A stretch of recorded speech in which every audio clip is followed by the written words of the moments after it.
Welcome to the Natural History Cupboard. Come on in.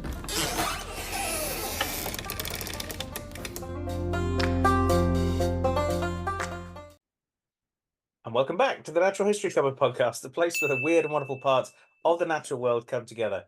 I'm your host, Gareth, and with me, as always, is my co-host, Aaron. Say hi. Hello, everybody. You're doing silly faces before, so you can't. You sort of lost your Definitely the veneer. Yeah, the weird part of of the cupboard. Well, we'll see how the episode goes. Right. Well, what have you been up to this week? This week in the life of Aaron.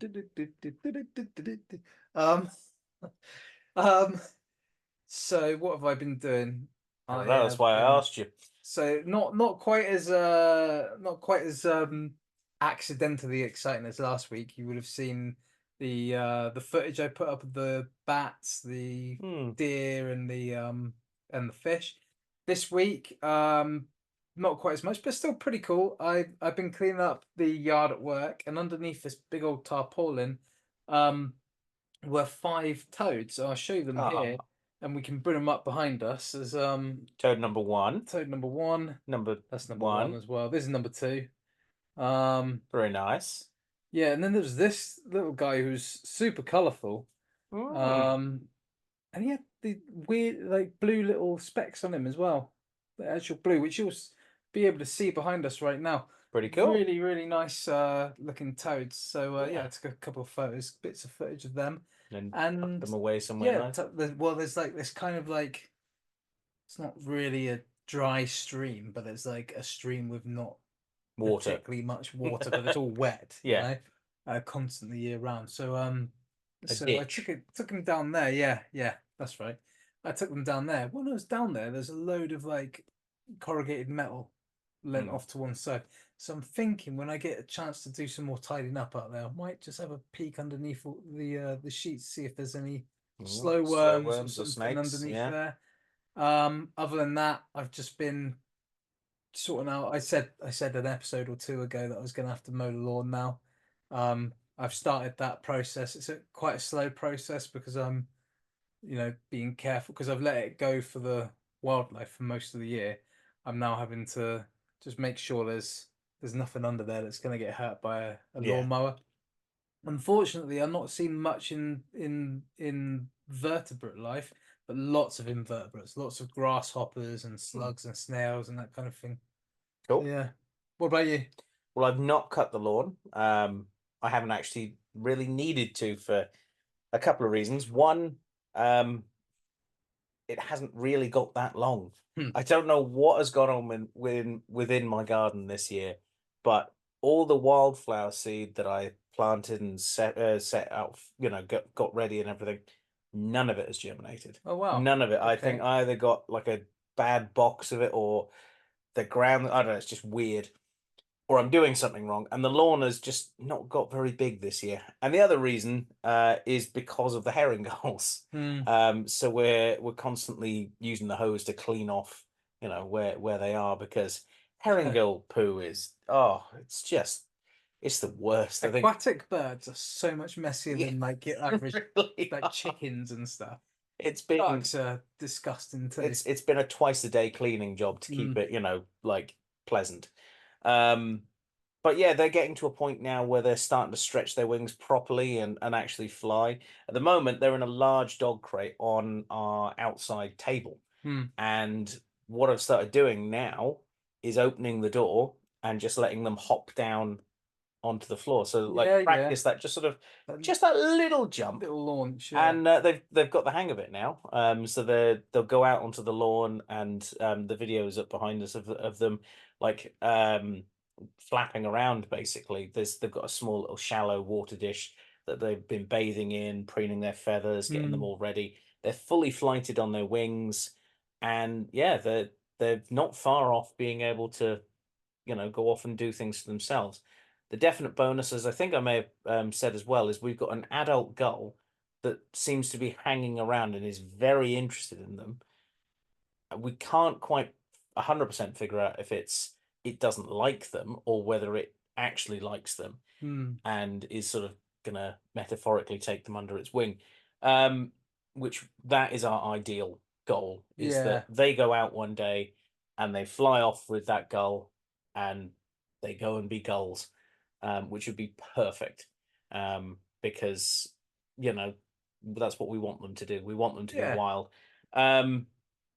But yeah, in fact, the video that, like I say, we had up behind us then, I've turned the sound off on it so you can obviously hear us. But in the background, you can hear that adult gull, which is sitting up on one of the roofs of one of the other houses, watching them, and they've ended up calling to each other quite a bit. But the adult gull is not brave enough to come down into the garden fully, so we're hoping that they sort of meet each other halfway on that. Yeah. So that would be the ideal thing. Yeah. Tell you what, actually, I forgot. I don't know how I forgot, but speaking of taking things under your wing, we've, as in my family and I, have adopted one of your former colleagues. I wouldn't say it was a colleague, but yeah, You worked with him. It's just not a human. Yeah, true. I'll stick a video up behind it. I was intending to bring him in for the intro part, so we can introduce him a little bit, but interview it. It doesn't say much though. Yeah, just so that there's a live animal on screen for a change for you guys to look at. But we fed him yesterday, so you haven't said what he is. I'm not going to. Oh, just let it come up here. And then fair enough. Well, talking about work, that's one other thing. Our new animal centre at the college that I work at is nearing completion. That's cool. We were in there the other day measuring things up and making sure where everything will go, because it's been a nightmare when it comes to architects and plans and all those sort of things. And it's just been, it's been fun, but it's looking good now. It's looking really good. And I did promise, because it was the last week of my students being there last week, I did say that I would say hi to the students who were in my 1080 year group. So that was their prize for winning the competition, is that I would give them a shout out. So there you go. I'm not going to say any specific names for obvious safety purposes. But there you go. You've now been called out on the podcast. Wonderful. So shall we head on into the news? Yes.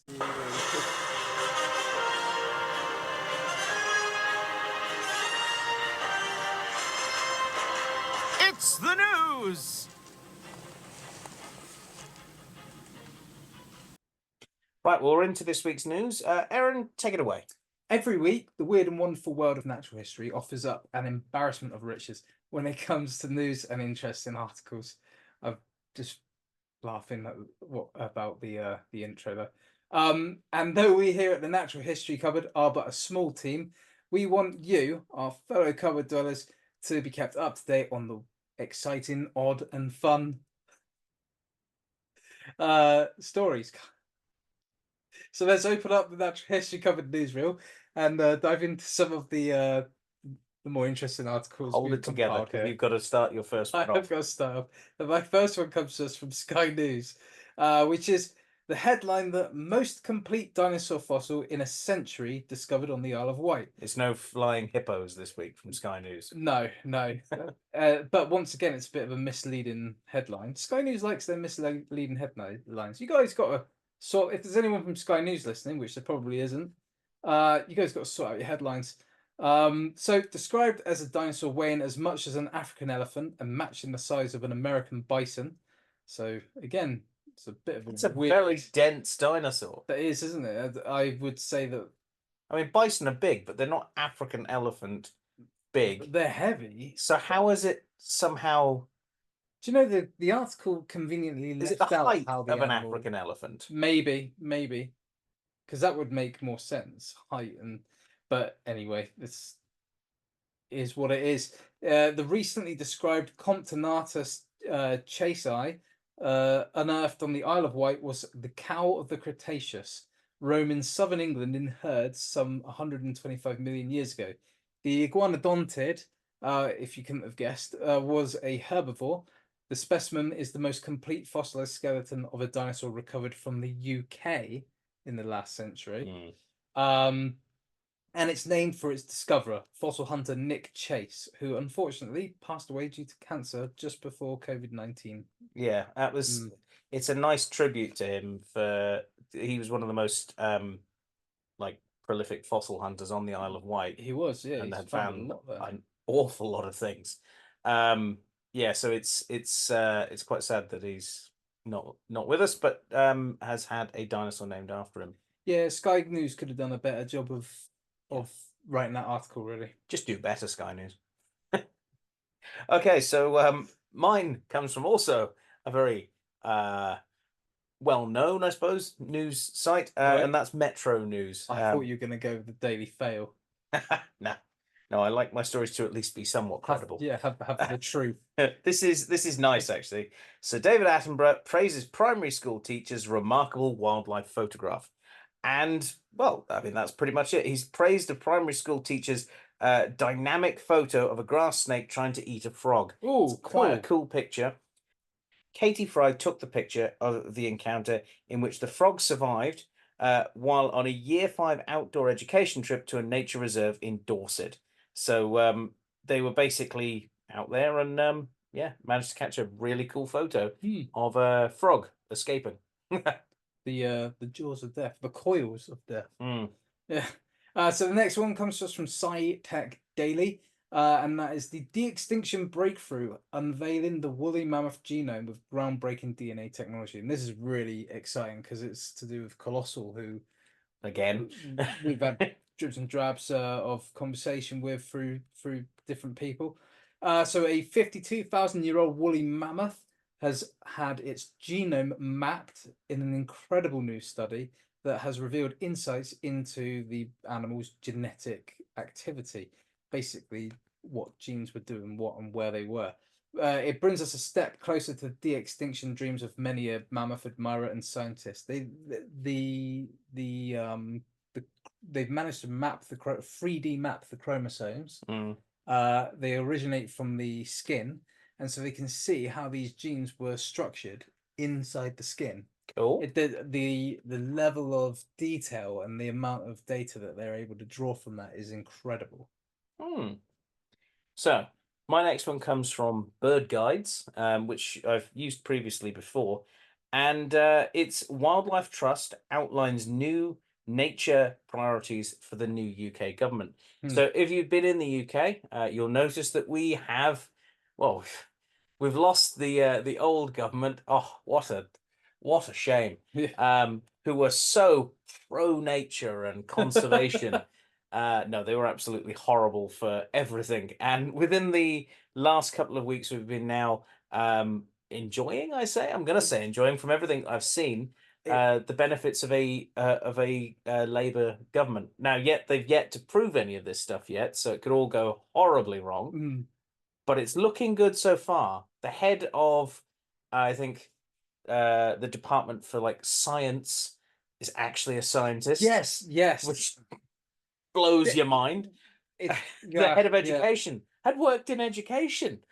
The head of DEFRA has worked in that sector. It's, oh my God. They've removed positions that are almost always occupied by a politician. Yeah. And they've put experts in this place. Which after 14 years in this country. It's so exciting. And within a week of them coming into power, they've already started to make some changes. Some of these changes were big controversial ones that like most experts thought they weren't going to make just yet. They were going to hang fire a little bit. But I'm so far I'm impressed. Well, actually onto the article itself. Yeah. But I mean, I could have probably done that as a main article at some point. Yeah. But following the election of the new UK government on Thursday, the 4th of July, which was our Independence Day now. It did feel like it. It was very stealing that one from the Americans. The Wildlife Trust has outlined their 5 critical steps to address the nature and climate crisis in its first 100 days for the new government. UK nature is facing multiple emergencies and various different issues caused a lot by the government. But they are outlining a list of things to basically see if the government can do within the first 100 days. And this 5 steps includes banning the sale of peat and licensing the reintroduction of the European beaver in England. Good. Second, the Wildlife Trust urged the new government to review the environmental improvement plan. Politicians have not taken sufficient action to meet targets as well to halt nature's decline. Third, the planning system must benefit nature, climate, and people as well. So new houses have got to be built, but they've got to be done sensibly. Yeah, in a sensitive manner. Fourth, I think this one speaks to you and to me quite a bit. River pollution has got to stop. Yes. Because that's just been shocking. Because it was the last government that allowed 15 years starting last year. 15 years of people just being able to pollute our river systems, like as and when they wanted, as much as they wanted. Yep. They've not sorted out the storm drains, so all the when we have heavy rains, which we have here a lot, it all pours out into the sea, making the marine life sick and making it very unattractive to go surfing. Yeah. And finally, getting farming back on track so it benefits farmers, but also benefits nature as well. A lot of the schemes and things that have been put in place of late have been almost, I don't know, like appeasement things to farmers after tricking a lot of them with Brexit and all of the stuff that they were supposedly going to get for that, which they got absolutely none of. And the farmers have been done over by that. So the farmers are screaming out now, and it's that whole, they got tricked. Everyone bought into a lie on a bus that wrecked the country. I mean, I can't see this government rejoining the EU anytime soon. But no, I don't think they will, unfortunately. Here's hoping this 100 days we'll see a lot of these things come to pass. Yeah, and also, like, I suppose the important thing is at this point, like, Brexit is a huge, huge, huge misstep, a huge con. But the important thing is now that the UK can start to heal, and as a result, the environment will start to heal. Yeah. Not as a result, but part of that medicinal approach to healing the UK is healing the environment. Yeah, it just feels good. Then we can worry about things like Brexit. And my final article for the newsreel is coming to us from Sci News, and that's newly discovered.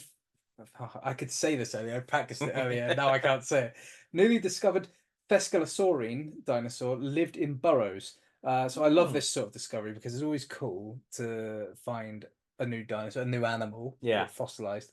But what's even cooler is to find out something about an animal's life. Kind of what I said when we were talking about coprolites and stuff. Yeah. Well, this animal has been preserved in such a way where it's intact, which an animal of its size wouldn't have been intact if it was found on the surface. If it had died on the surface. And it has also been found with others of its species.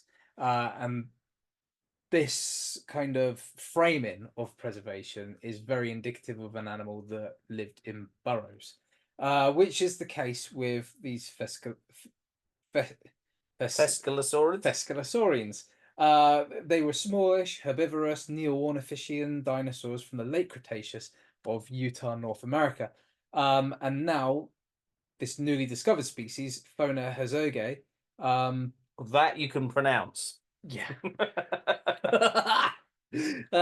It displays not just lifestyle evidence, like I mentioned, of it being a burrowing animal, but also like physiological factors that suggest it was a burrowing animal, such as massive biceps in comparison to the other muscles, triceps and stuff. Didn't miss arm day.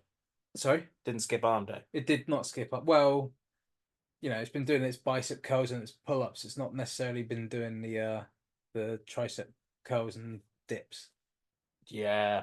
But there were other. I've now that has completely blown my memory of it out of my head. But there are other. I promise you, there were other physiological adaptations found on the fossilized bones that suggest it was a burrowing animal. And this animal was pretty much complete articulated fossil. Yeah, that's really cool. Really cool. Really, really cool. So, My final one. It's actually not so much a news article, but it's something that has come to us as news. Long-term listeners will have possibly heard the interview we did a while back now. Was it 2 years ago or was it a year It was ago? 2 years. It was 2 years yesterday. Was it? Yeah, Okay. it was 2 years yesterday. Where we interviewed Paige DePaulo from Edinburgh University. That's right. Who is Steve Brissetti's sort of apprentice. Yes. So she came on and talked to us about antodonts, That's right. Yeah. an absolutely underrated, heavily underrated group of prehistoric mammals Yeah. that a lot of people didn't even have any clue about whatsoever. And specifically, Barry Lambda was Barry Lambda, her yeah. favorite one. Well, just this week gone, she put up on her Twitter thing, and obviously we follow her and she follows us, that she had passed her PhD and is Yeah.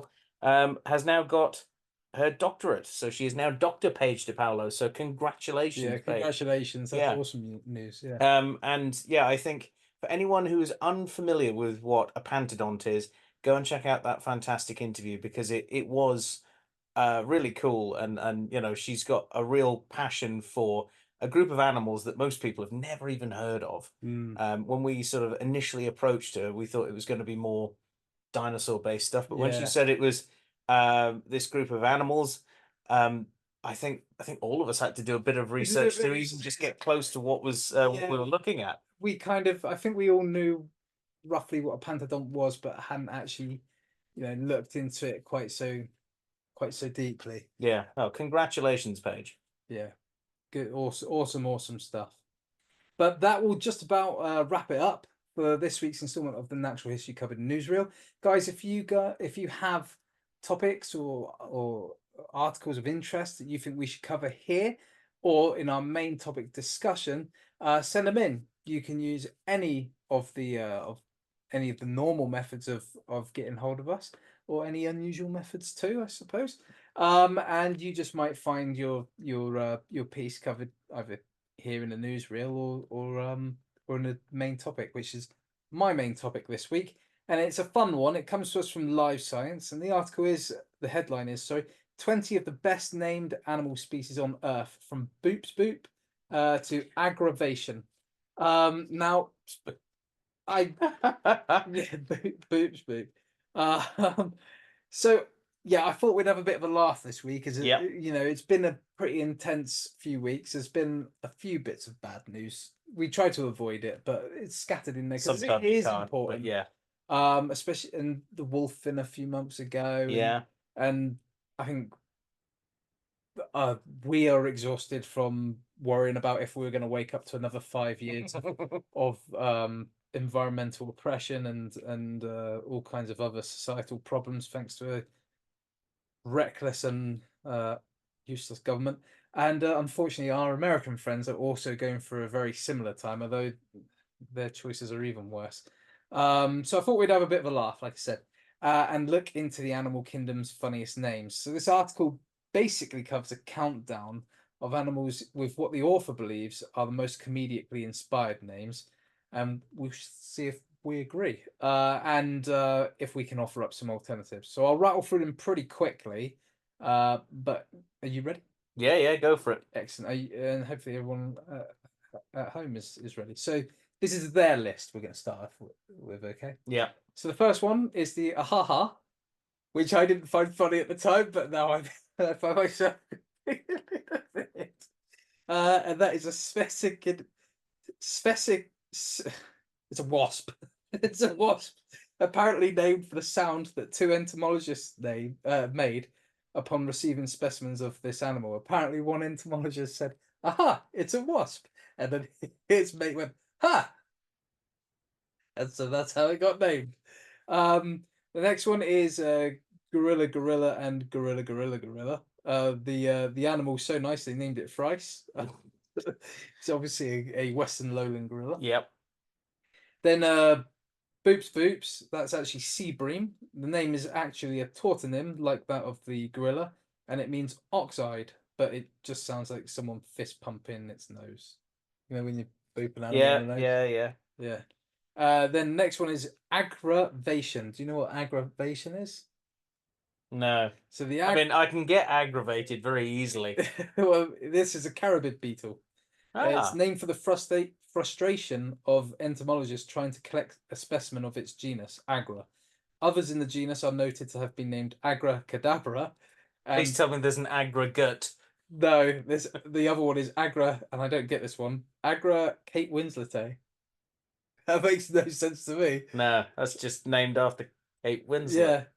So next up, Parastratiosphecomia, Stratiosphecomeoides, is a Southeast Asian soldier fly. Its name is ancient Greek and it means near soldier wasp fly and fly like.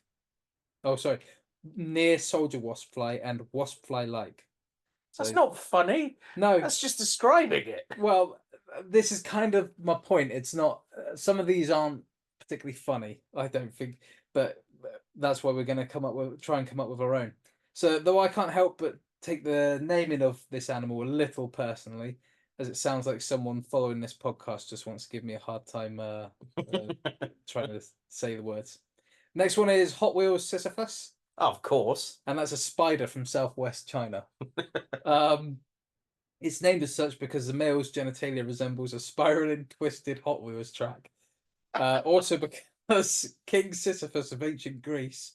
He used to poison himself slightly, didn't he? There's some sort of cyclic punishment by Zeus, which apparently is reminiscent of the spider's genitalia. Sisyphus, he rolls a boulder up a hill and it rolls back all the time. That's it. Yeah. So next one, and this is a cow, Indian Nepalese cow. It's Boselathus tragocamelus. Can you guess why that might be funny or interesting? Tragocamelus. No, go on. So boss from Yeah. Boselathus, that's cow. Cow. Elephas is deer. Okay, yeah. Lathus. Trago is goat and camelus is camel. So clearly someone couldn't make up their mind what this animal was. Next one is the jelly bean, which is a beetle. The beetle is named for its diet of slime molds, with counterparts being named jelly donut and jelly roll. It's a play on the word jelly and gelatinous because the jelly is actually spelled G-E-L-A-E and bean is spelled B-A-E-N. Anyway, next one is Han Solo, which is... Oh. You should know this. Should. It's a trilobite, isn't it? It is a trilobite. It's a trilobite. It's a trilobite named in honor of the Han dynasty, but also because the fossil represents the last surviving member of its family. So actually nothing to do with Han Solo or his... It belongs in a museum. It belongs in a museum. Next one, Scrotum hunamum.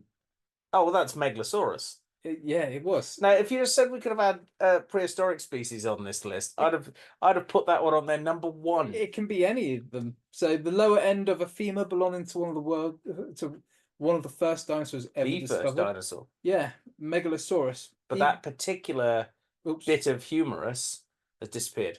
No one knows where it is. Yeah, I did read that. It's and it's dubious as to whether actually it was ever going to be called Scrotum humanum. It was more of a joke. Okay. Because my note that I've put a little note next to everything to remind me of things. And what I've said is that even funnier than the name itself is the two facts that this name followed the naming convention and came before the name Megalosaurus. So technically it's Scrotum. Megalosaurus should be called Scrotum. Yeah. Watch out, there's a scrotum coming. Yeah. Next is Irritator challengeri, which is a theropod. It's named for the annoyance paleontologists felt after discovering someone had messed with the fossils of this species. They'd stuck all sorts of resin and plaster on it to make the fossil seem more interesting than it was. It's a member of the Spinosaurid family. Why would you do that? That's because so weird. it was a fossil dealer trying to sell it, and they didn't deem it interesting enough just from the look. But the actual bones, if looking at it, they were able to determine it's a completely new species. But getting rid of all of the crap that had been put on it, it was an absolute nightmare. And they named it Challengeri. Do you know why? I just thought the Not because it was a challenge. Irritator and challenge were the same reasoning. No, What's that? because it's a South American one. Have you ever seen the original Lost World? Not Jurassic Park Lost World. Yes. Arthur Conan Doyle's. Yeah, it's from that. I don't know if it is the same film, but it's from that No, it's a era book. of films where. Oh, it's a book, is it? Yeah, Arthur Conan Doyle. Oh, okay. Then no. The main scientist who discovers this plateau full of dinosaurs in South America in the jungle. His last name is Challenger, Professor Oh, Challenger. okay. So they named it after that. Okay, fair enough. So the next one is Sphenacodon ferox, which is an early reptilian. Ferocious. Oh, would that be something like a tuatara? It's so it says the wedge-pointed teeth of this critter saw it in direct competition with its counterpart, Sphenacodon ferocea, in the minds of researchers who would debate over which one was more fierce. So ferox means fierce, and ferocea means fierce. Ferocious. Oh, okay, yeah. So yeah, they couldn't decide. Presicoila I'm all shook up is. It's a wasp, and it's named for Elvis. Of course it is. There's a parasitic wasp and an Elvis song, presumably because the majority of Elvis Presley's music is parasitic to the brain. Oh, controversial take there. I don't like Elvis. Sorry.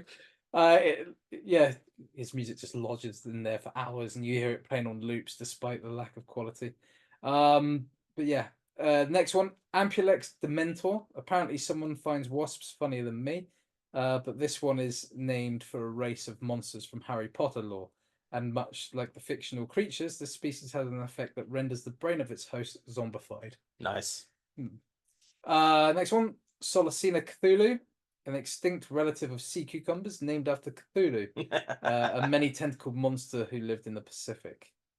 Ajnabia Odysseus. Do you know what that one is? Well, Odysseus is Greek. It's again not funny. He was a Greek hero. I can't remember what Odysseus is because I'm trying to. I think did he? No, that's Perseus who slays the Gorgon, as in Medusa. Odysseus. Hang on, that's Troy. Yeah. He's played by Boromir, Sean Bean. 006. Ned Stark. Just going through sharp. Yeah. So this animal is actually a hadrosaur. And Gareth's quite right. Odysseus is a character from the Iliad, which was made into a movie called Troy. He is the one that convinces Achilles to come to battle for Greece. They spend 10 years at war in Troy, or outside the walls of Troy. And then Odysseus, poor Odysseus, then it takes him 10 years to get home because I believe he kills a Cyclops at some point, and that obviously offends. Gets done for murder, gets put in jail. Yeah. Well, Poseidon is the father of the Cyclopses. Right. So then he has to sail home because his home is Ithaca, which is modern day Kefalonia, which is an island. Hang on, this is also where there's sirens and there's someone who has an island called Circe. That's it. And she makes him eat some of his friends after turning them into goats or something. And I think this is the one. I think mythology is just absolutely bananas. Yeah. So the reason why this hadrosaur is named after Odysseus is because it's the first hadrosaur to be fossil to be found in Africa, and researchers were understandably impressed that such a creature would have crossed the oceanic gap from Laurasia to Gondwana, naming the animal in honor of Odysseus because it says well traveled. So we're sticking with the ancient Greek theme here with Geophilus Persephone, which is a centipede, and it's an odd little critter with 29 legs and no eyes, and it spends its entire life in the underworld of French caves. This latter fact being the reason why it's named the Greek goddess Persephone, who was the husband of Hades. And that brings us on to the next Geophilus centipede, which is Geophilus hadesii, which is a. Please tell me when you're putting up pictures behind us for this one that you're going to use the Disney's Hercules Hades. Disney. Because that's the best version of Hades. Oh no, I was thinking Ray Fiennes. No, it's just the best version of Hades. I think is that one. This one's named after Hades because like the last one, it lives underground, but this one lives further underground than any other known. It's the deepest dwelling centipede on Earth, with its home being over 3,600, so 3,600 meters below ground. Next one, Hydra viridissima. This underwater wee beastie is named for the Greek Hydra, a monster that could regrow 2 heads in place of a severed one. In the case of this 0.4 millimeter critter, however, they can regrow lost limbs and in fact regrow an entire organism from the smallest piece of severed tissue. The viridissima part of the name refers to the bright green coloration. And then the last one on their list is the hoopoe, which is a bird. Oh, I love them. Named for the sound it makes, mean its name is actually onomatopoeic. So now we got through those, I should say. What's the first thing you notice about these names, Gareth? Most of them are Latin and Greek. Well, there is that, but I was kind of There's a mixture of bastardization of English in there as well. I was thinking that they're actually just not funny. Yeah, a lot of them Most are of them not funny. No. So I they're thought pop culture references, if anything. Yeah, I thought we'd challenge ourselves to come up with. We'll try and go for 20 and match their list. Okay. 20 names. So I will rattle through my list of. Did you see my list that I sent you? I may not have looked at it, so I may have. I bet you there's probably one at least that will be the same. But that's fine. I can always come up with one. Right. In that, I was going to alternate, but in which case we're going to go. We'll go through mine first, and then go through yours, and see how we go on. So, we'll start off light and easy, and then we'll see how it goes. So the first one I got is Hellbender Salamander. I prefer its other name. What's his other name again? A snot otter. Yes, a snot otter. So much better than Hellbender. I wish I'd remembered that one. So the next one, Strange-tailed Tyrant. Ah, wait a minute. Have you been looking at my PowerPoints or something? Seriously? It's a cool bird, isn't it? Well, yeah.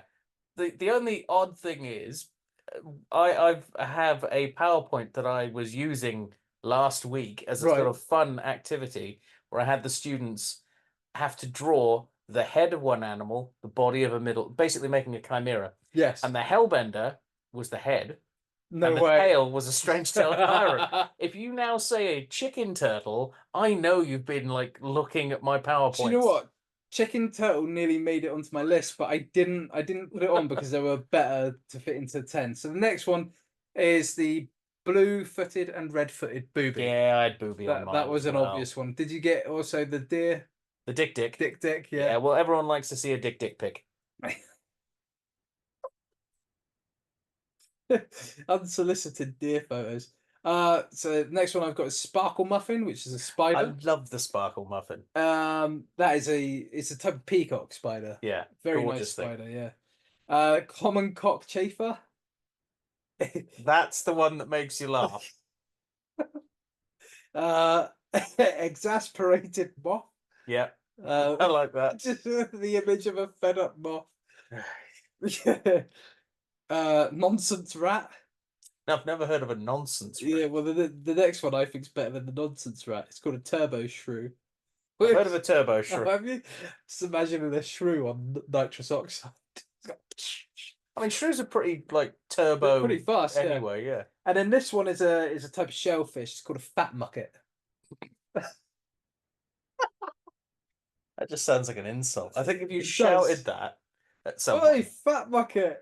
well, there you go. YouTube's probably going to like strike us for that one. I don't really know.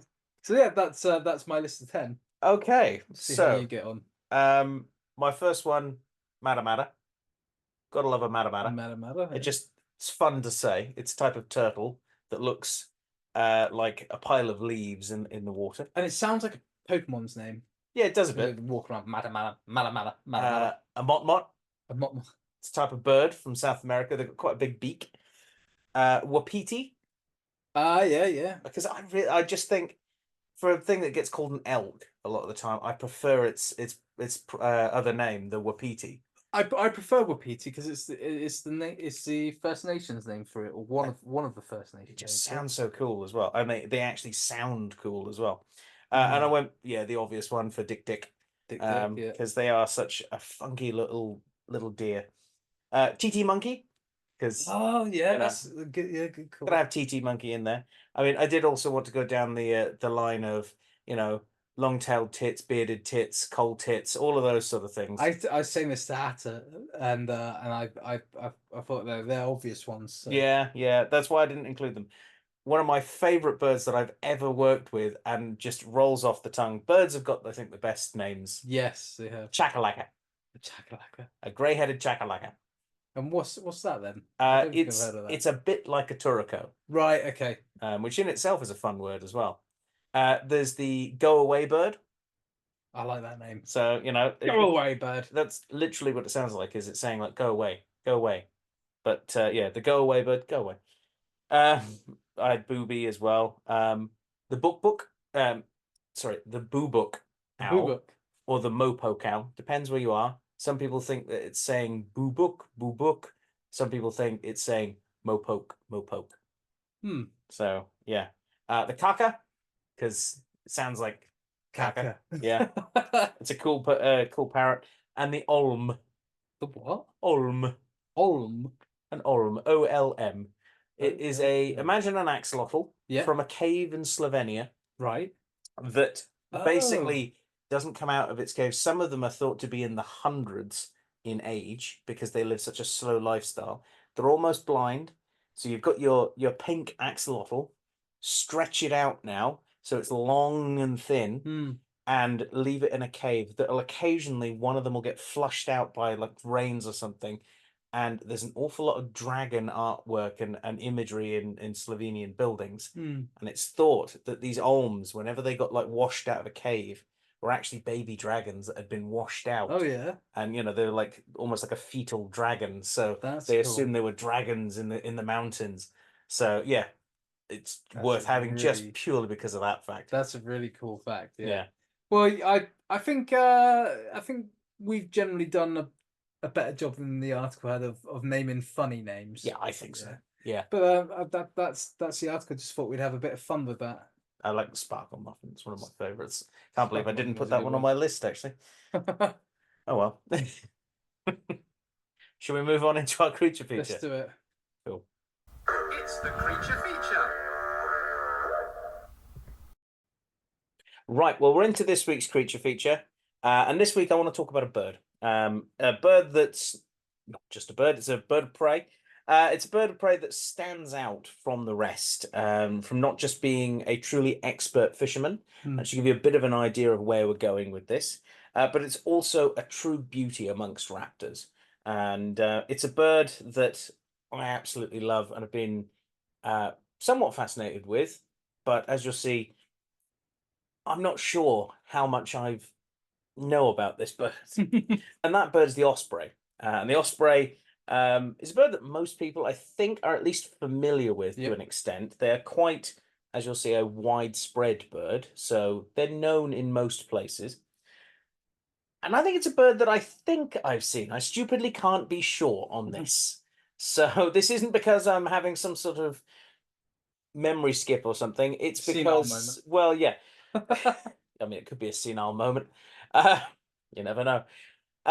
So I was born in Scotland and lived up near a place called Inverness, which some of you may be familiar with for the Loch Ness Monster. The only thing I've ever seen in Loch Ness or Inverness in the river going into it is a washing machine. So not Nessie. But as we'll see when we get into the bulk of our creature feature, one of the places where these guys survived and thrived is actually not too far away from Inverness itself. Now, I've been reliably informed by my parents that we did in fact go to this particular RSPB reserve, and they think as well that we had seen ospreys as well. Now, other birds of prey that I can remember seeing as a kid in Scotland, and I only lived there until the age of 9, so I can remember some things, I can't remember everything. Yeah, fair enough. I can remember a kestrel landing on our car while we were fly fishing on another loch. That sounds very picturesque as well. Yeah. But it literally landed on the boot of our car.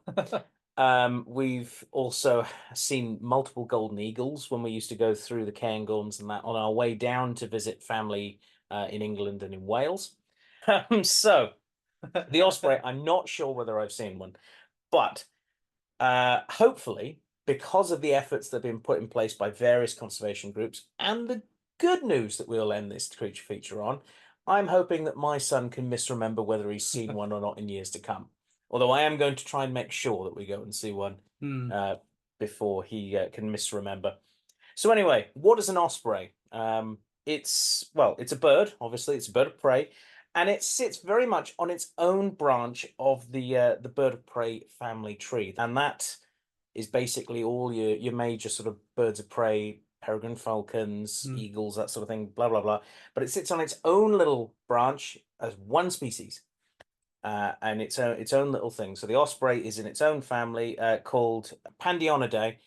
Is its little group basically made up of its own species. But this species is split into 4 generally recognized subspecies, which, although they are different by some very small differences, they are pretty much identical, actually. Right. And there are only very, very minor differences. The only real difference, I would say, is that 1 or 2 of them are migratory and some are not.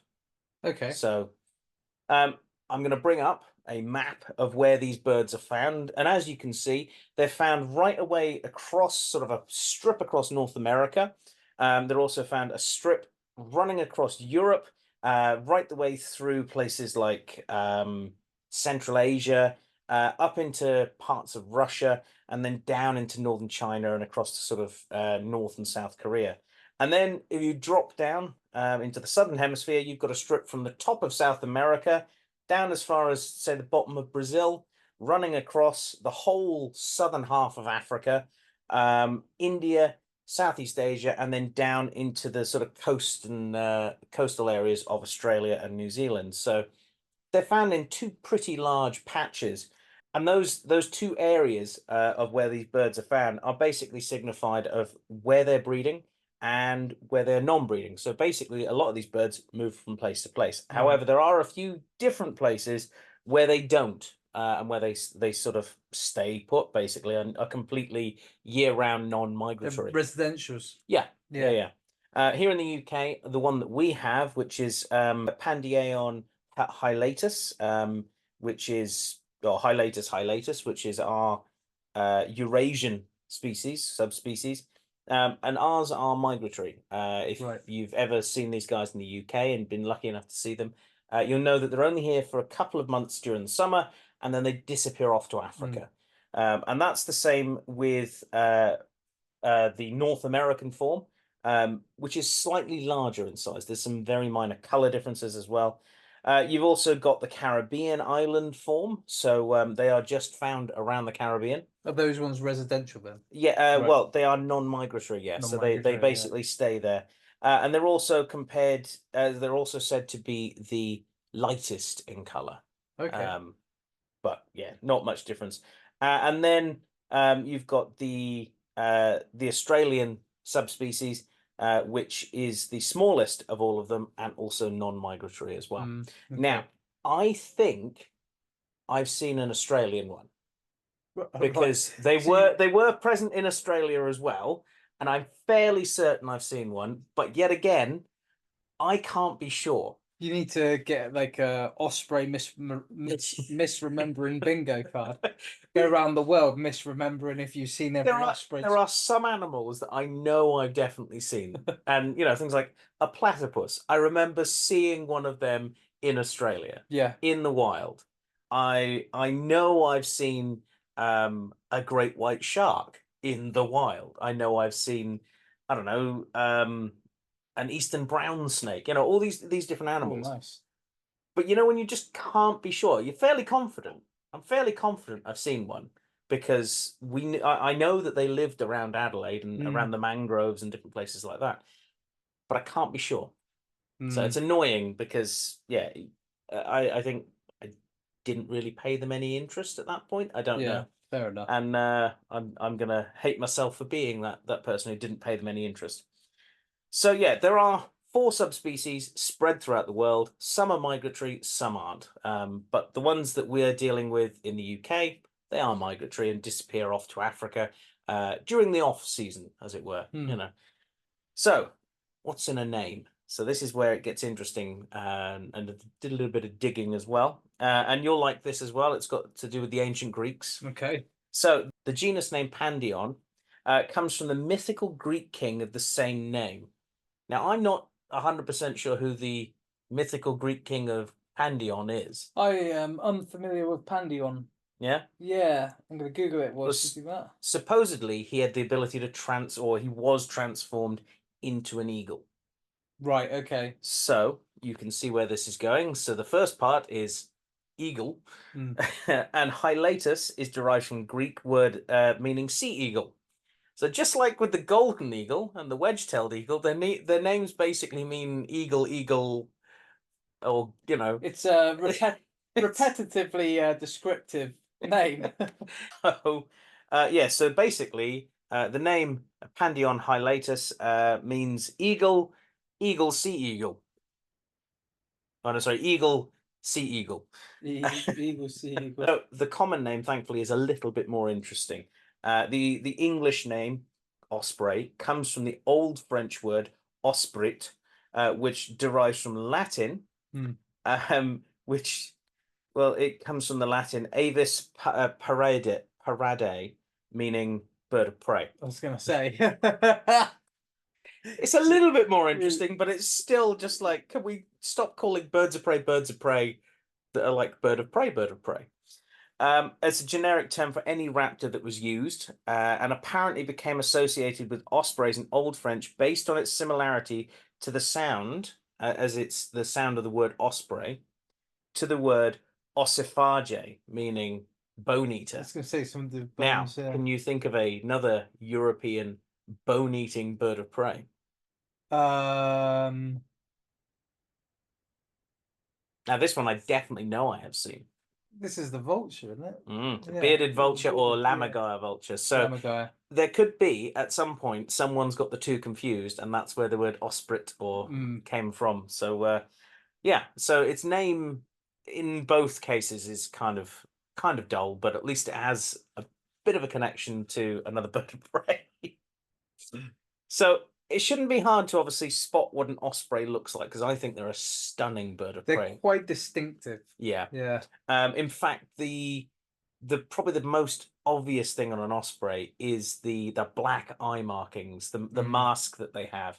And in fact, the Welsh rugby team, the Ospreys, and it's why I know what the word osprey is in Welsh, which is gwaith. Their team logo is just basically the mask of the osprey. So it looks really cool. Also a very good team to follow as well if you like rugby. So ospreys, like I say, have unique markings that are specific to individual birds as well. So they have differences to an extent, but they have a white head with that dark striped mask around their face, which it's called a malar stripe, and that's the same in most other animals that have this black mask, like raccoons. Not meerkats, because they have it sort of round, just individual eyes, don't they? Yeah. I'm trying to think of a lot of their other animals. Coatis, perhaps? Did you say polecats? Polecats, have a that's a mask. good one, yeah. So, yeah, it's called a malar stripe or mask, and it's thought it helps the same way. Well, let's see if you can remember your meerkat talk, Aaron. Why do they have those dark circles around their eyes? Basically acts like sunglasses. Yeah, well, it's the same principle. Yeah, it's supposed to help absorb a bit of the glare, and especially for something like an osprey, which is hunting in water, it's got to take that glare off the water surface, which if you've ever been out on the water on a sunny day, it can blind you. It's absolutely glaring, to hit you in the face. So they have short tails that alternate between dark and white bands. So you give you that lovely sort of striped look on the tail. They have white underbellies, and their wings are long, narrow, and have 4 fingered flight feathers at the end called slotted feathers. But they actually provide a bit of extra lift. It's that would make sense because it's another aerofoil surface layer for it to go over. Yeah, so it helps with gliding. I mean, birds are heavy, but obviously aerodynamic enough to fly. Once you're in the air, staying up is a lot easier than getting up.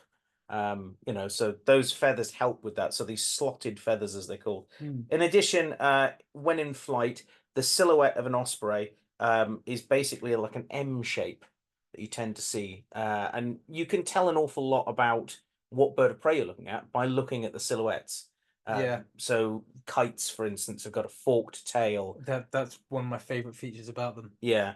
Wedge-tailed eagles have got a diamond-shaped tail. You know, ospreys have got this lovely M shape to their silhouette. So you can learn an awful lot just if you're looking up and you can see the silhouette of that bird of prey.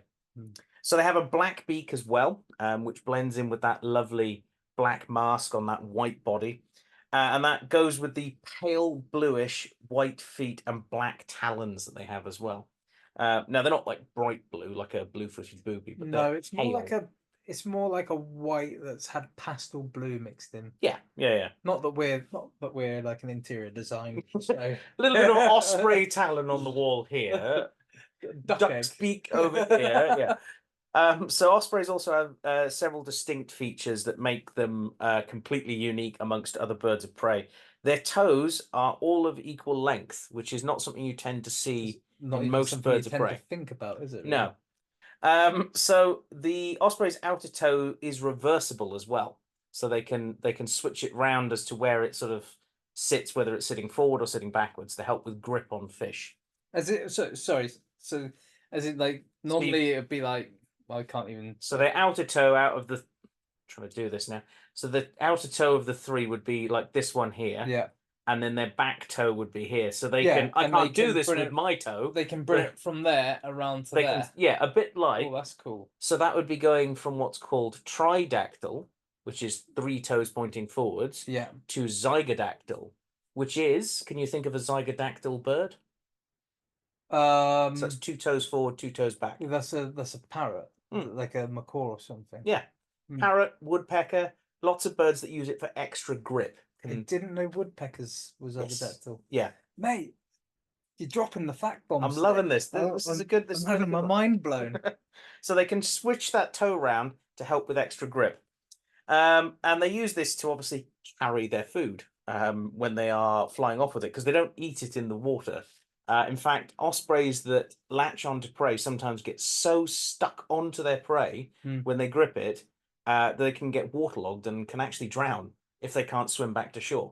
Okay. So when they go in for food, they have to be sure that they're going to hit it, and they can only basically get in that, you know, if they can get that food and then get it out of the water, they'll then like position it round in those feet to then fly off with it. Like I say, they have rounded talons as well that are just a bit better suited for piercing into a fish.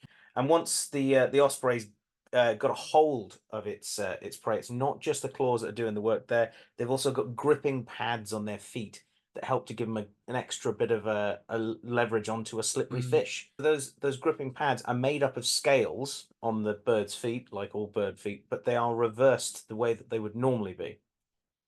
Oh, so they're facing the other way, so you're essentially pincering them between scale scales and and claws. muscle. Yeah. So it helps the whole bird hang on. Also, you may have seen photos of an osprey carrying a fish, and it looks like it's taking the fish for a nice, happy little joyride where it's sort of holding on to it, and the fish's head is facing forward. Well, they're not doing that because they want to give the fish one last glorious ride before they rip its head off and eat it. They're doing it because it's more aerodynamic. Yeah, that makes sense. Makes perfect sense that you don't have this thing flopping sideways as you're trying to fly off with it. I mean, that doesn't always mean that they will, and a lot of the times, if an osprey's got a hold of it, they just got a hold of it and they're going to try and get it. But a more experienced one will tend to position the prey whilst they can fly with it.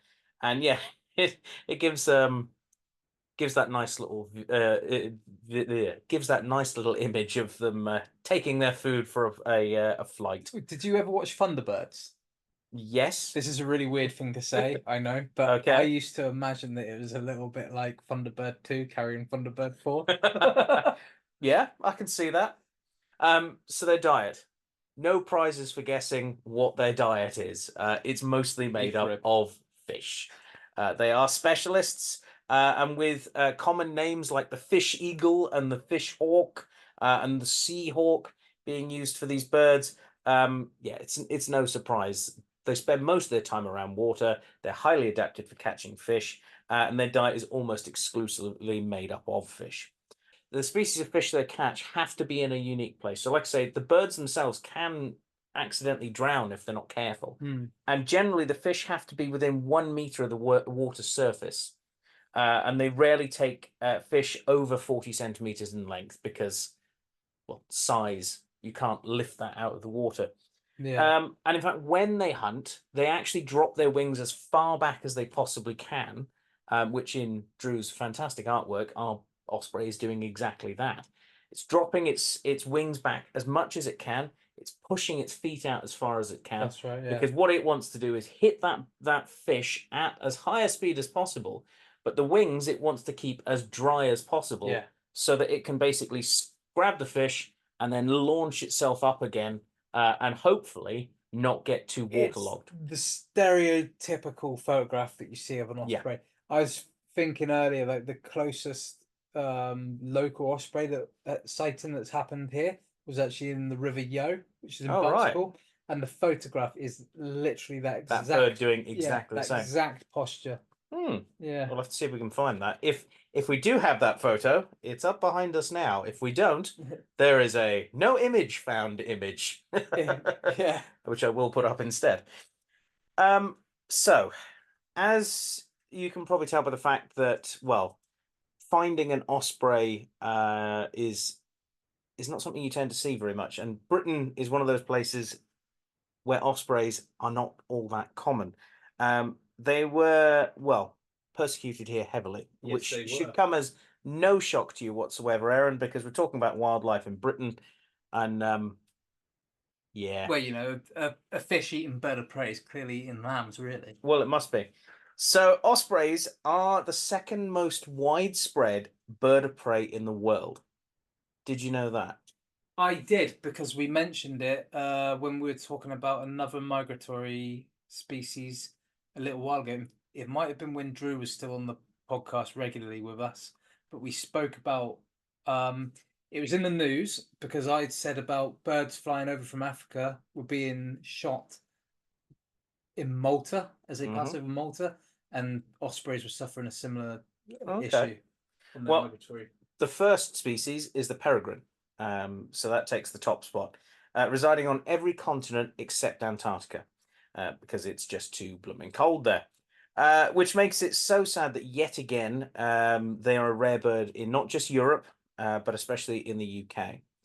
And ospreys are historically persecuted because they were seen by people as threats to livestock, as threats to all sorts of other things.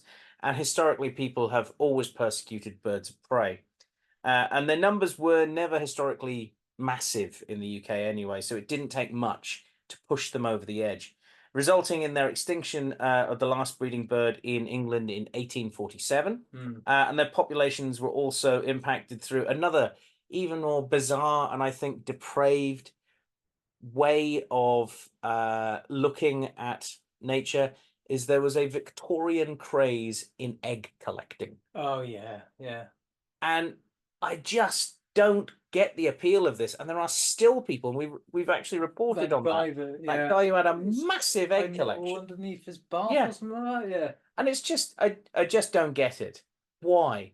The actual bird looks amazing. I could almost understand the Victorian craze of having lots of taxidermy because the bird itself is stunning. But the egg is just an egg. It's just a slightly spotty egg. Yeah. So I don't get the craze for that. And unfortunately, because of that, it meant that during the Victorian era, any of the remaining ones that had a chance were pretty much wiped out. Their population was reached such a low level that they were no longer recognised as a breeding bird in the UK, shortly after the last one disappeared in England. And the last known breeding pair were on Loch Loyne in Scotland and disappeared in 1916, leaving the species completely extinct in the UK. Which is crazy. Absolutely crazy to think. Well, it's maddening to think that the first or the sort of first chance that we had to sort of save a species like this in the UK, do you know what happened to the last pair? Their eggs were stolen, Yeah. and that was it. Although fortunately, uh, uh, uh, life finds a way. There's a way, yeah. And fortunately, a pair of ospreys actually made a comeback. Not in that same place, but up in another part of Scotland. A natural comeback of them happened at Loch Garten near Inverness, where I used to live, in 1954.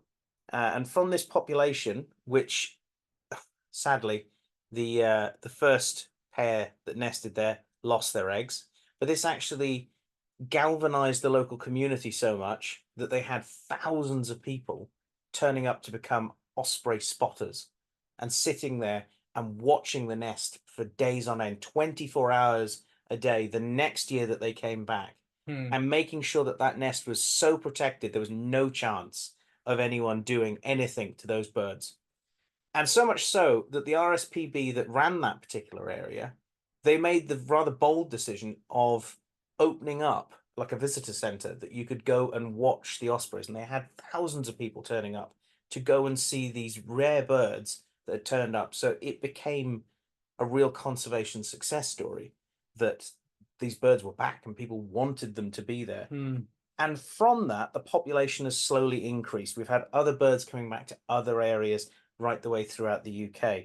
And their nest protection and public engagement activities like Operation Osprey, which was led by George Waterson, who was the director at the time for the RSPB Scotland at Loch Garten, that basically spearheaded this whole thing of watching the birds' nests, making sure that people were knowing that the birds were there, making sure that the birds were healthy, and just spearheading this public engagement and conservation success story. It's amazing. It really changed how people saw the animal, basically. And this is during the 50s as well, which, let's face it, humans have been pretty rubbish, but the 1950s seems to be one of those eras that we just decided, nature, we don't need it. You know? We were in a particular phase of destructiveness, perhaps. Yeah. And there is something coming as well that should be of no surprise for the 1950s. So the population stayed low because it takes a long time for these things to come back. Yeah. Even if we're helping them out. And growth was unfortunately further slowed down by DDT. Of course it was, yeah. The 1950s, I think, at its pure, most evil incarceration of wildlife killing.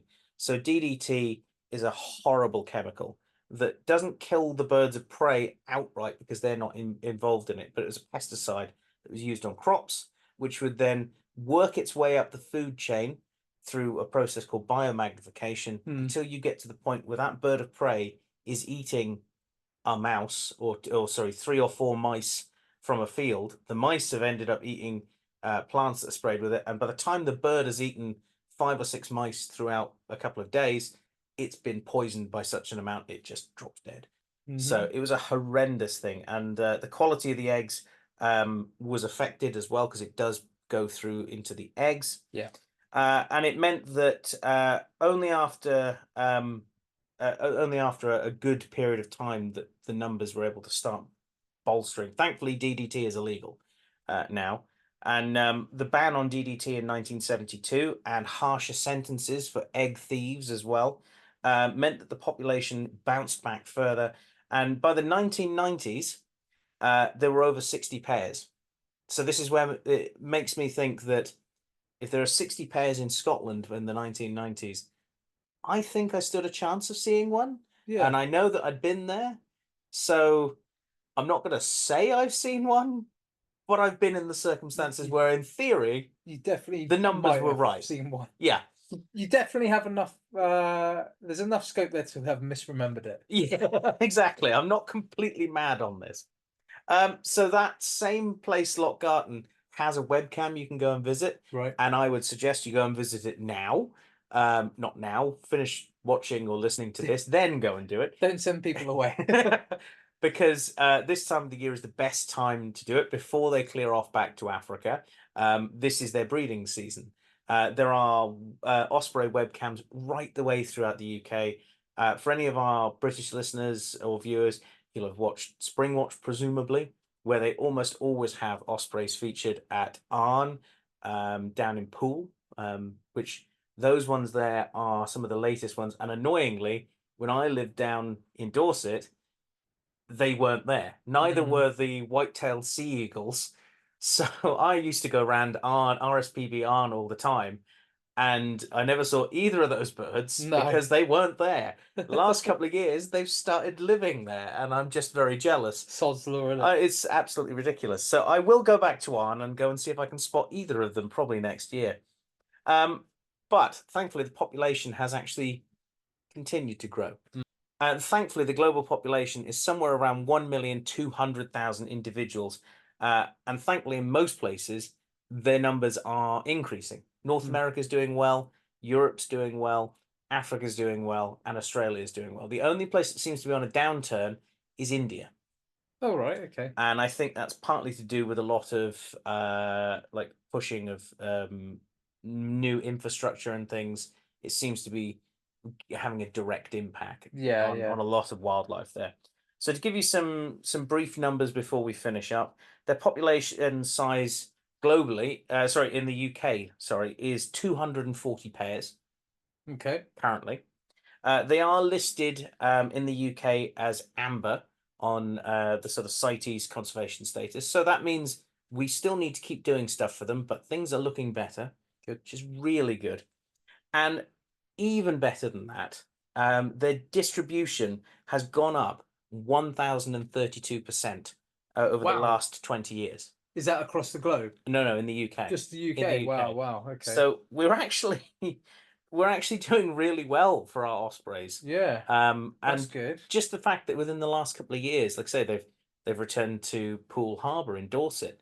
The ones in West Wales up near Aberystwyth, there's another RSPB reserve that are there that they're coming back to.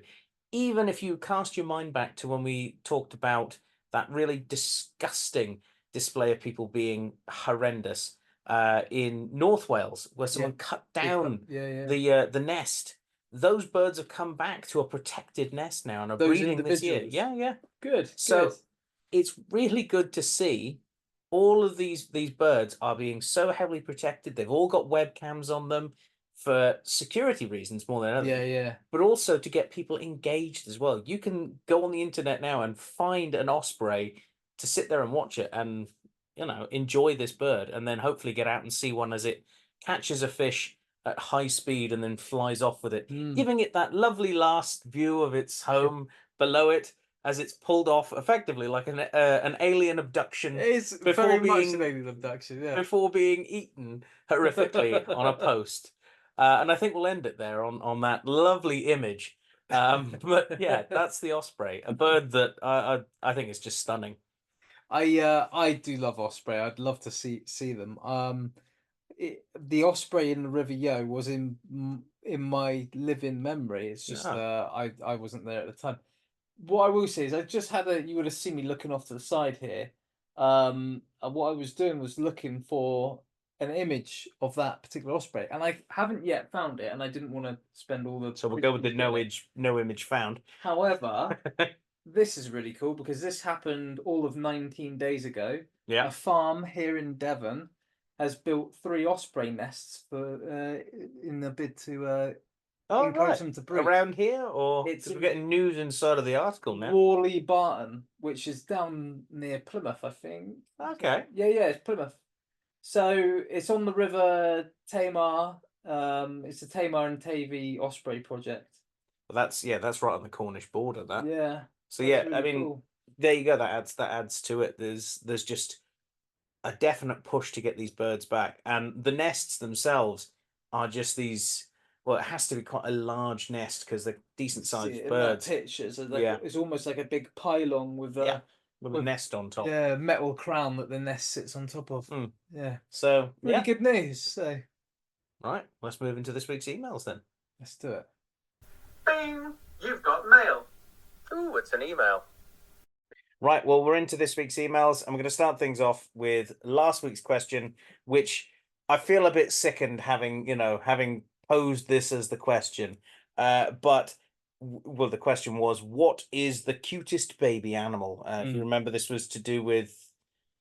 I can't actually remember this was to do with. Why did I ask this question? Had I had some sort of like hit on the head or something? No, there was a relevance to There was a this. relevance. Go and watch last week's episode, and that will explain why. But Jen Babs has put cute. You'll be talking about meerkats next. I did feel I did feel a bit like a. I know. But we've mentioned meerkats twice on this episode. Yeah. Yeah, I know. Just hold it down. Um, but she has put, "What about a puggle?" And she's included a lovely picture of a baby echidna. She's brought it back. Puggles are fun. Yeah. Puggles are good. Next one, Louise O'Leary, who says it's hard to beat the smell of wolf pups, and I think I've seen many a wolf pup in my career, and I think that they are probably one of the cutest animals. Yes, they're great. You love the smell of wolf pups in the morning. I've not necessarily picked up a wolf pup. Wow, it's a good one. Yeah, it's a wolf. I mean, do they smell much different from a dog? No, there is a distinct smell for wolf pups. I think. Yeah. Yeah, there is. I can't really just figure As out. someone who doesn't have much of a sense of smell, I'd really have to like rub the wolf on my face to be able to know. But yeah. Don't do that. Come here. Mine's very angry. Anyway, Tara Lynn has put mini donkeys and included a picture of one, which I think is a breed of donkey. Yeah, I'm trying to work out if Not it's just a young a Photoshop donkey. type No, thing. no, it's a real picture. Right. But yeah. Not I mean, that I doubt Tara Lynn. Sorry. donkeys are It's nice. not that I doubt you. They've grown on me over the years. I never used to really like donkeys, but ever since working with one, realized that they can be quite nice. They've got me a bit more towards liking horses. I've never been much of a horse person. Fair enough. Catherine Ames says gecko. Yeah. I quite agree. Baby geckos are pretty cute. Well, hang on. I suppose we did ask for baby animals, so yeah. I mean, adult geckos are pretty cool as well. Yeah, they are. Sarah B has put ducklings. Yeah, they're pretty cute, in your sort of classic fuzzy little chick way. I mean, my that's what you were cat saying. Artemis doesn't agree though. No, she had two like 3-day-old chicks chase around the house. Yeah, she wasn't impressed. A big like 13-year-old cat. She's not actually like that big, but I was gonna say that's a 13-year-old cat being chased around the house by two 3-day-old ducklings was quite funny. Pete Watts has put Doberman pups are cute, and again I completely agree. Yeah, I like Doberman pups. Fair enough. Jan Ashbridge has included a picture of a pygmy hippo and said baby pygmy hippos, and yeah, they're pretty cute. They're little sort of weird shaped little blobs that run around. I'm pretty sure when I was doing my level 3 qualification, we had to go to Bristol Zoo for part of it. I'm pretty sure Bristol Zoo had baby pygmy hippo at the time. I think they did a good few years back. Yeah. All right, don't age me. You're old. I can't remember if I've seen an osprey or not. Yeah. Shut up. Dawn Bartlett has contributed. Kittens are very cute. And they are. Puma kittens, I think, are better. Puma kittens are cute. Did I ever tell you I didn't work directly with these pumas, although I think you did in a different collection. But when the female gave birth to the kittens, she had them in the den, and they were just starting to wander about. And even though I didn't work with the pumas, I would spend a lot of my time, a lot of my lunch breaks and stuff, just to the window, just watching the pumas and the leopards too, and the cheetahs, just hanging out with any cat I could hang out with. And I spent so much time down there, and I genuinely believe that this was purposefully done. The female one, she had the kittens. They kept climbing out the doorway into the main enclosure. She was putting them back in, and then she picked them up and she brought them over and put them down at my feet. I wasn't in the enclosure. I was out, like I was separated by a window, but she brought them out one by one, and plonked them down on like this rock work kind of sill underneath the window, right in front of where I was, completely against Fine. cat nature. You watch them. It's very much like look what I've done. And I thought that was really cute. That's one of my favorite kind of memories of my career is the. I don't know if this is accurate, by the way. I'm probably anthropomorphizing a disgusting amount, but I felt that because of the amount of time I spent just hanging out down there on my lunch breaks and stuff, that she felt secure enough to come and show me what she'd done. That's fair enough. Which I thought was really cool. What do we got? Spencer Seams has included a baby goat, kid. Yeah, they're quite cool. They are fun when they're like really small, like just throwing themselves around, jumping. So yeah, they're quite cute. Ending up on the tables of some of our Patreon supporters. Do you remember that?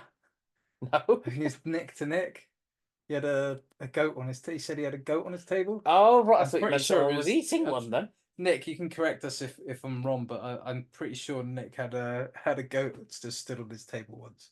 I mean, who doesn't? You know. And then Zara Jackson has said baby cuttlefish and German Shepherd puppies.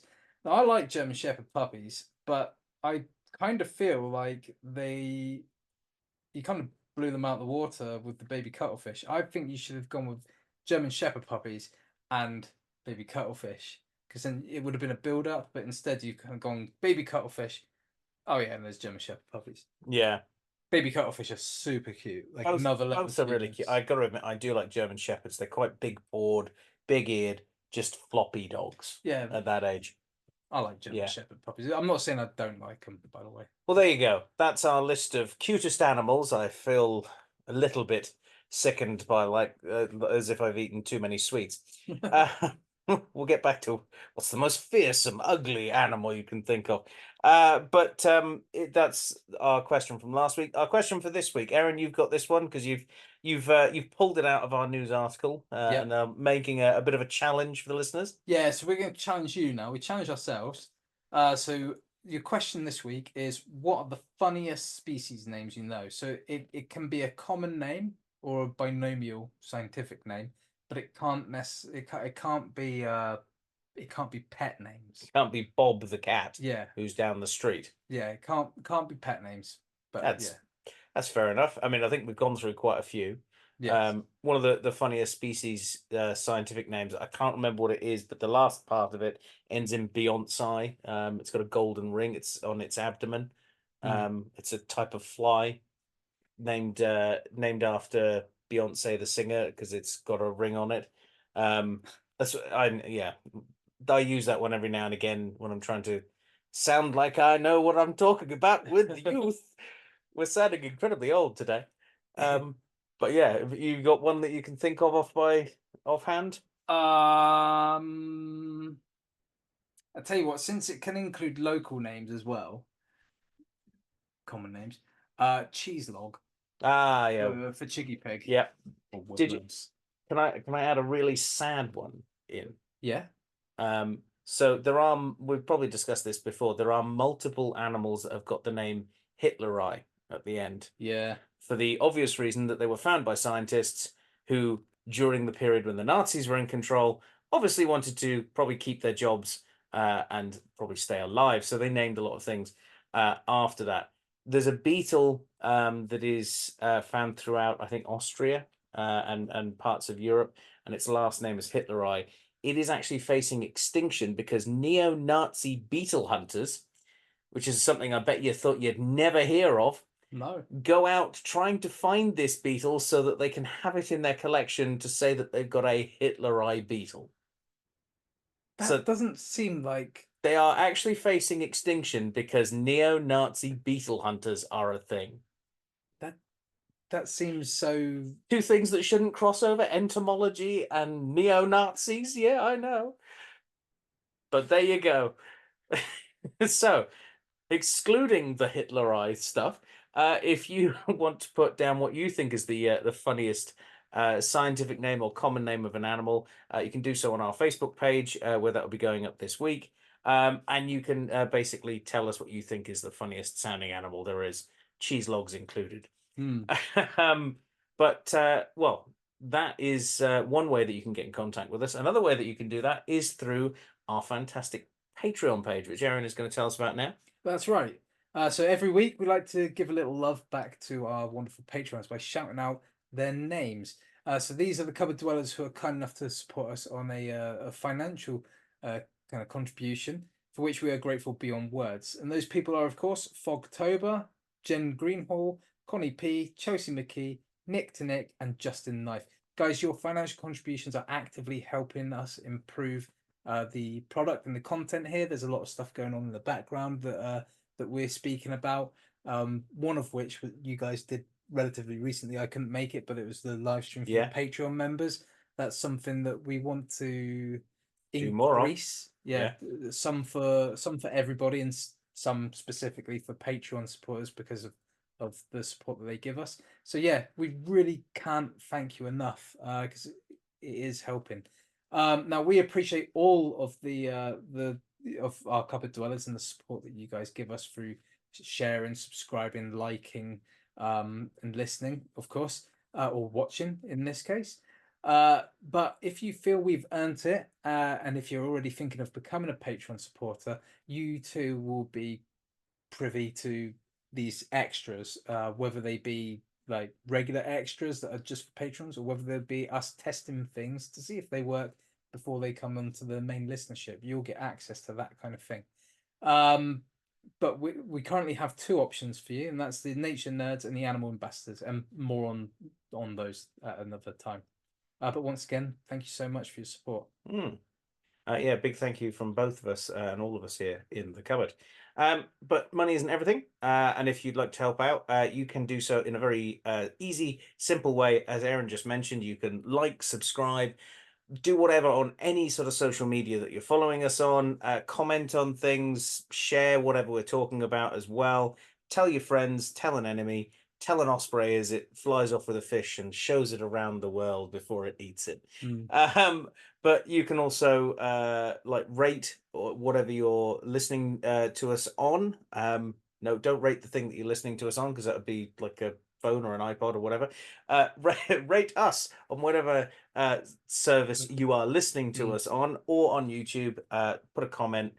Subscribing does a huge amount, and spreading the word of mouth is incredibly important at helping the channel to grow.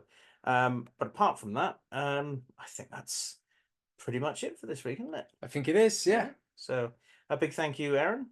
Some fun names there. There was some fun names in there, wasn't there? And you know, you can do better, Sky News. You can do better. You failed us for the last time. And a big thank you to you at home for listening or watching on whatever you are seeing or listening to us on. And we'll see you next time here in the Natural History Cupboard. Bye. That was a waffle, wasn't it? It was. Goodbye.